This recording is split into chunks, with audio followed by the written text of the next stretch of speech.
Untuk menancapkan kuku di Amerika, Rothschild mengirim seorang agen, Jacob Schiff, yang dijuluki The God of Wall Street.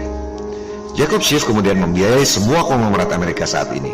Rockefeller, JP Morgan, Citibank, Wells Fargo, US Steel, semua lahir dari tangan agen Rothschild yang brilian ini. Jacob Schiff, The God of Wall Street.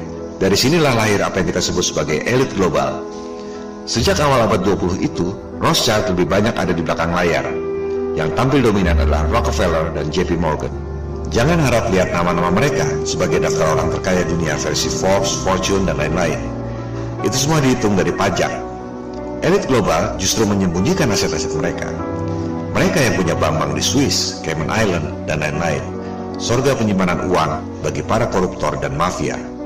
Seperti dijelaskan di awal, setelah konsesi Second Bank of US berakhir 1835, Amerika tak lagi memiliki bank sentral.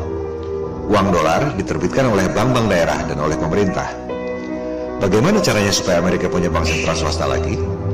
Elit global menerapkan strategi menciptakan kekacauan untuk mengegolkan agenda. Order out of chaos. Taktiknya adalah problem, reaksi, solusi. Bikin problem atau krisis. Rekayasa reaksi, propaganda lewat media. Dan pura-pura menawarkan solusi. Padahal solusi itu adalah agenda yang sudah dirancang dari awal. Bankster ini sama seperti preman pinggir jalan.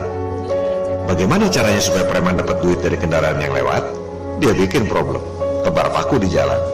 Begitu ada kendaraan kempes, bannya kena paku, dia bereaksi, pura-pura menawarkan solusi, jasa tambal ban, sambil getok minta harga tinggi. Padahal memang itu agendanya dari awal. Taktik membuat bank sentral swasta persis seperti itu. Amerika sudah 75 tahun tak punya bank sentral sejak dibubarkan tahun 1835. Bagaimana caranya supaya ada bank sentral swasta lagi? Problem, reaction, solution. Tahun 1907 mereka bikin problem. Jacob Schiff pidato di Kongres, kalau tak ada bank sentral maka perekonomian Amerika akan runtuh.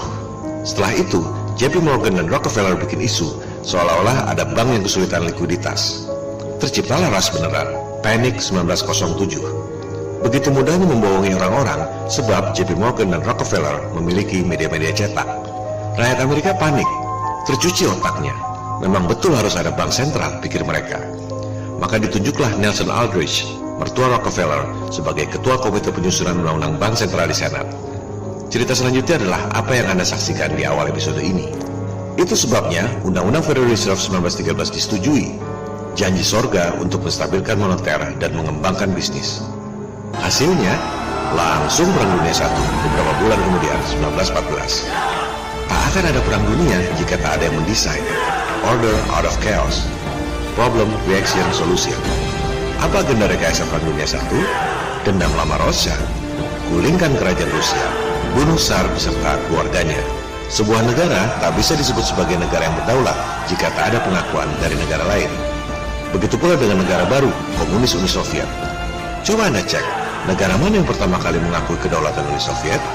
Inggris, tahun 1922. Negeri Nathan Rothschild. Sumpahnya terkabul untuk membunuh Tsar beserta keluarganya.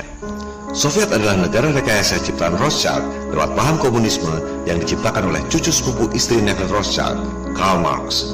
Jadi jangan heran jika Soviet dan Amerika Serikat kompak sama-sama bikin space program palsu.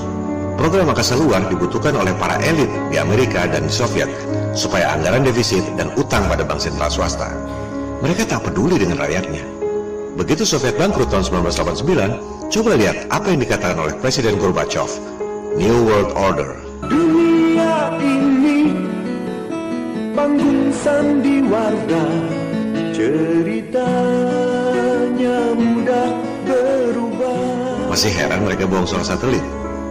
Bank adalah jantung perekonomian. Cetak duit yang banyak, salurkan kredit bunga rendah ke masyarakat. Tentu orang senang punya banyak duit. Semua berhutang ke bank menjaminkan rumah dan aset-asetnya. Setelah itu, ketatkan likuiditas. Naikkan suku bunga, macetlah semua kredit. Bank menyita aset rakyat. Peristiwa ini disebut The Great Depression.